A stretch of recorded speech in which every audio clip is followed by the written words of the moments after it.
দেখো, এক নম্বরে বলা ছিল পাবলিক লিমিটেড কোম্পানির ক্ষেত্রে সর্বনিম্ন সদস্য সংখ্যা কতজন? অবশ্যই 7 জন। 7 জন। কালকে আমি বলছিলাম যে পাবলিক লিমিটেড কোম্পানির 7 জন। সর্বনিম্ন পরিচালক কতজন, এটা আমাকে বলো তো কাইন্ডলি একজন। পাবলিক লিমিটেডের ক্ষেত্রে সর্বনিম্ন 3 জন। আর প্রাইভেট লিমিটেড কোম্পানির ক্ষেত্রে সর্বনিম্ন পরিচালক সংখ্যা কতজন সিনহা? 2 জন। 2 জন। দেখো, বাংলাদেশ কোম্পানি সমূহ, বাংলাদেশে যত কোম্পানিগুলো আছে 2 নাম্বার কোশ্চিন, কত সালের আইন দ্বারা পরিচালিত ও নিয়ন্ত্রিত হয়?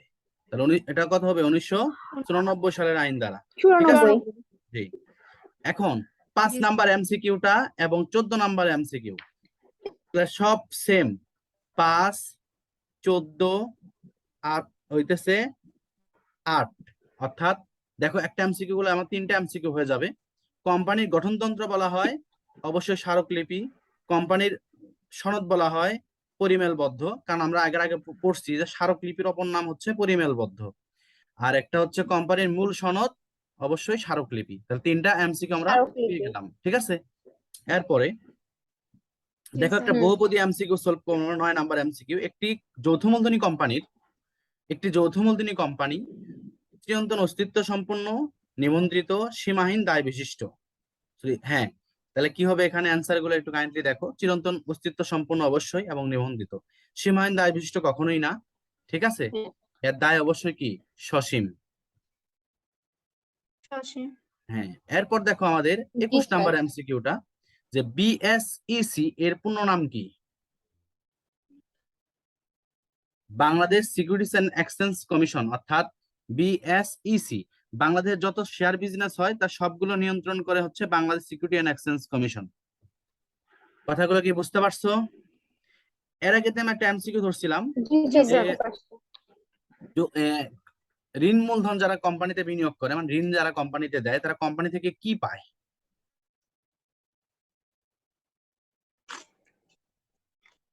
ঋণ যারা কোম্পানিতে দেয় তারা ঋণ থেকে ঋণের সুদ পায়। আর শেয়ার হোল্ডাররা লভ্যাংশ পায়। ঠিক আছে? লভ্যাংশ পায়। জি স্যার। আর কালকে দেখো, এখানে আর একটা 29 নাম্বার এমসিকিউটা দেখো, যে কোম্পানি প্রথমে যে শেয়ার বিক্রি করে তাকে কি বলে? আইপিও শেয়ার বলে। আর এই শেয়ার বিজনেস করতে গেলে প্রথমে আমাকে কি অ্যাকাউন্ট করতে হয়? বিও অ্যাকাউন্ট করতে হয়। মনে থাকবো কি বলছি? BO account. আইপিও অ্যাকাউন্টটা ঠিক কি? বিও অ্যাকাউন্ট মানে শেয়ার করতে, মানে তুমি প্রথম যদি শেয়ার বিজনেসে বিনিয়োগ করতে যাও বা শেয়ার ক্রয় করতে যাও, তাহলে তোমাকে বিও অ্যাকাউন্ট করতে হবে। আর প্রথমে যখন তুমি শেয়ার বাজারে শেয়ার বিক্রি করবা, তখন তোমাকে প্রথমে আইপিও অ্যাকাউন্টে বিক্রি করতে হবে, মানে আইপিও বাজারে বিক্রি করতে হবে, ইনিশিয়াল পাবলিক অফারিং। এই বাজারে তোমাকে শেয়ার বিক্রি করতে হবে। এরপর দেখো 38 নাম্বারটা ছিল কি?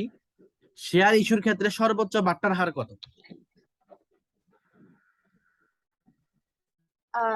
10%। হ্যাঁ, 10%। সর্বোচ্চ বাট্টার হার, সর্বোচ্চ অবহার, সর্বোচ্চ ডিসকাউন্ট যদি এগুলা বলে, তাহলে 10%-এর সর্বোচ্চ কোম্পানি কি করতে পারবে? শেয়ার বাজারে বিক্রি করতে পারবে। এরপর দেখো,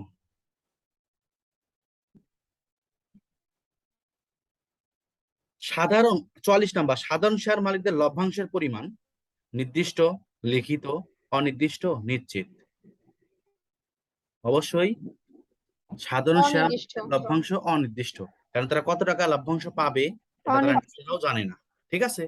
লাভের উপর ডিপেন্ড করে তো, তাই না? জি জি জি জি। আর অগ্রাধিকার শেয়ার যারা ক্রয় করে তাদের লভ্যাংশটা থাকে নির্দিষ্ট, সীমিত, মানে নির্দিষ্ট। সরি। এবার আমরা 44 নাম্বার, সরি 66 নাম্বার এমসিকিউটা সলভ করব। দেখো, গ্রিন কোম্পানির অনুমোদিত মূলধনের পরিমাণ প্রতিটি 10 টাকা মূল্যের 50,000 শেয়ারে বিভক্ত। ঠিক আছে? ইস্যুকৃত মূলধনের পরিমাণ অনুমোদিত মূলধনের 80%। তাহলে আমরা একটু ক্যালকুলেটর বের করি, যে 80% শেয়ার ইস্যু করছে, তাহলে 50,000-এর 80% কত হয় আনিকা? 50 × 80, মানে আমার 40,000 টাকা আসে। 40,000। আর এই 40,000 শেয়ারের বিলিখিত মূলধনের পরিমাণ আছে ইস্যুকৃত মূলধনের কত পার্সেন্ট? 90%। তাহলে সিনা 90%। ইস্যু করছিলাম 40%, এর 90% করো তো কত আসে? 36,000। 36,000 বাজারে শেয়ার ইস্যু করছি, মানে বিলি করছি। তাহলে বিলিখিত মূলধনের পরিমাণ চাইছে। তাহলে বিলিখিত 36,000-এ আমি ওই 10 টাকা মূল্যে যে অভিহিত মূল্য ছিল বা লিখিত মূল্য ছিল একে দ্বারা গুণ করবো। তাহলে 36,000 ইন্টু 10, তাহলে কত হচ্ছে? 3,60,000 টাকা। এই ধরো বিলিখিত মূলধনের পরিমাণ 3,60,000। কথা কি বুঝছো? জি, বুঝতে পারছি। আনিকা 68 নম্বর এমসিকিউটা একটু পড়ো তো কষ্ট করে। সরি স্যার, কতটা ক্লিয়ার আসেনি। 68 নাম্বার এমসিকিউ। 100 টাকা মূল্যের শেয়ার 90 টাকায় ইস্যু করা হলে শেয়ার মূলধনের কত টাকা করে হিসাবভুক্ত হবে? অবশ্যই 100 টাকা হবে, কারণ আমরা জানি ইয়া, মূলধনের সবসময় লিখিত মূল্য যেটা থাকে সেটাই হবে। মূলধনের সবসময় লিখিত মূল্য হবে, ঠিক আছে। জি। এরপর এমসিকিউ নাম্বারটা দেখবো হচ্ছে তুমি 69 নাম্বার এমসিকিউ। এই প্যাটার্নের একটা এমসিকিউ আসবেই বলে, আমি যেগুলো এমসিকিউ করাচ্ছি এখান থেকে 100% কমন থাকবে, একদম লিখিত কথা। দেখো, গামা গামা কোম্পানির গামা কোম্পানির অনুমোদিত মূলধন প্রতিটি 10 টাকা মূল্যের কত শেয়ার? 1 লক্ষ। আচ্ছা, 1 তারপর লাখ। 1 লক্ষ শেয়ারে বিভক্ত। প্রতি বছর কোম্পানি 1 টাকা অধিহারে 60,000 শেয়ার ইস্যু করে। 80,000 শেয়ারের আবেদন পাওয়া গেল, শেয়ার অধিহারের পরিমাণ কত? এটা তো ইজি কথা, যদি শেয়ার ইস্যু করছে কত 60,000 শেয়ার, ঠিক আছে, আর আবেদনও বেশি পাইছে। তা আমরা কি জানালি জানি যদি আবেদন বেশি পায়, 60,000 ইস্যু আবেদন করতে বেশি হবে। পায় যেটা ইস্যু করবে সেটাই বিলিখিত শেয়ার।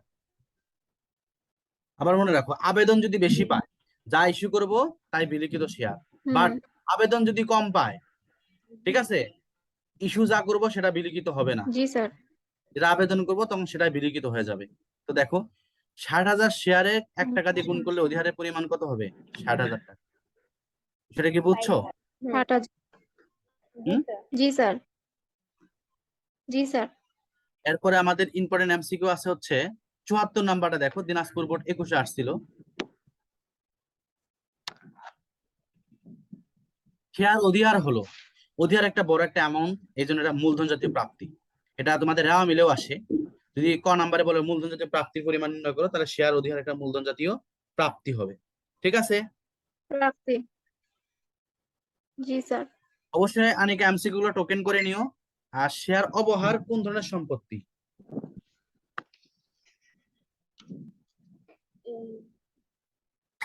দেখো, এই যে 79 নাম্বার, শেয়ার অধিহারকে অন্য কি নামে অভিহিত করা হয় এটা, আর শেয়ার অবহার কোন ধরনের সম্পত্তি? 79 এবং 80 এই দুইটা এমসিকিউ দেখো, অনেক ইম্পর্টেন্ট এমসিকিউ, একটু ভালো করে ফলো করো। 79 নাম্বারটা ছিল শেয়ার অধিহারকে অন্য কি নামে অভিহিত করা হয়, অর্থাৎ শেয়ার অধিহারকে অন্য কি নামে ডাকা হয়? তাহলে অতিরিক্ত পরিশোধিত মূলধন নামে ডাকা হয়। এটা ক নাম্বারে চাইতে পারে যে অতিরিক্ত পরিশোধিত মূলধনের পরিমাণ নির্ণয় করো, তখন তুমি শেয়ার অধিহারের পরিমাণ বের করবা। আর শেয়ার অবহার কোন ধরনের সম্পত্তি? শেয়ার অবহার অবশ্যই অবশ্যই অলিক সম্পত্তি। এরপরে যাচ্ছি আমরা, দেখো 85 নাম্বার এমসিকিউটা দেখবা। এটা রাজশাহী বোর্ড 19-এর এমসিকিউ। একটু আনিকা পড়ো।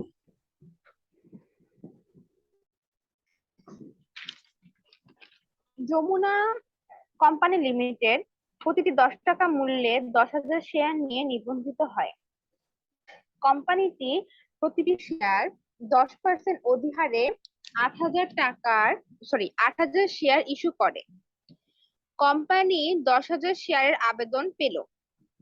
মোট অধিহারের পরিমাণ কত? দেখো সিনহা, অধিহার কয় পার্সেন্ট বলছে এখানে?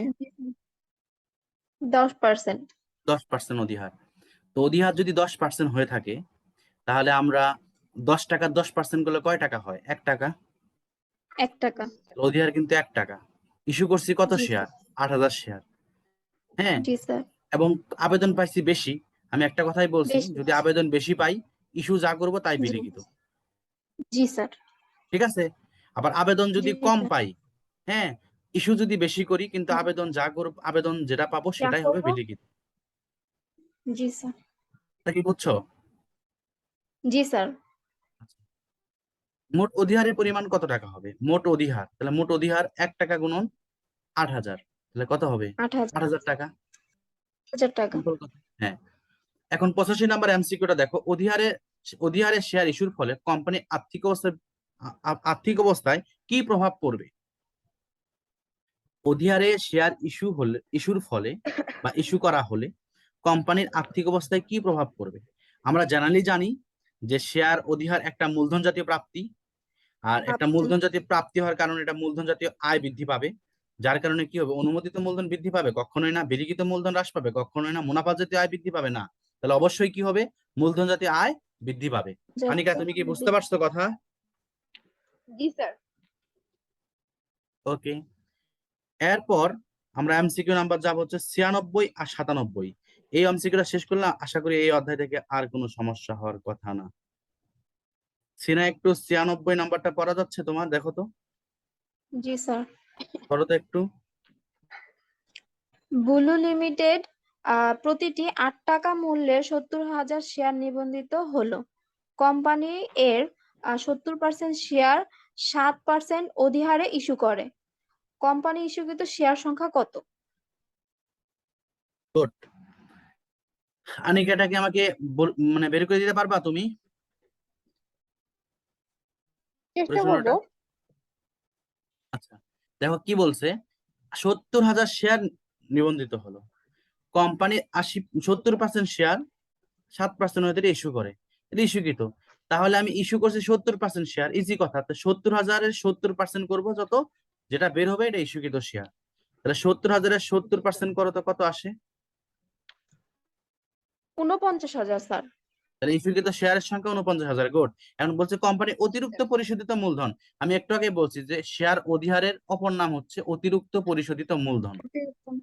হ্যাঁ, তাহলে আমি 60 টাকা ওদের ইস্যু করছি, তাহলে 8 টাকার 7% করো তো কয় টাকা আসে?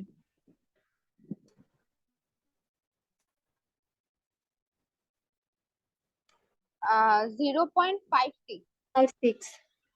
0.56 টাকা, ঠিক আছে।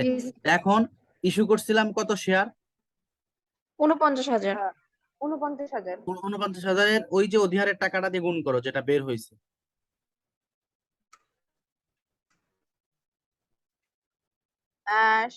80 হলে 27,400।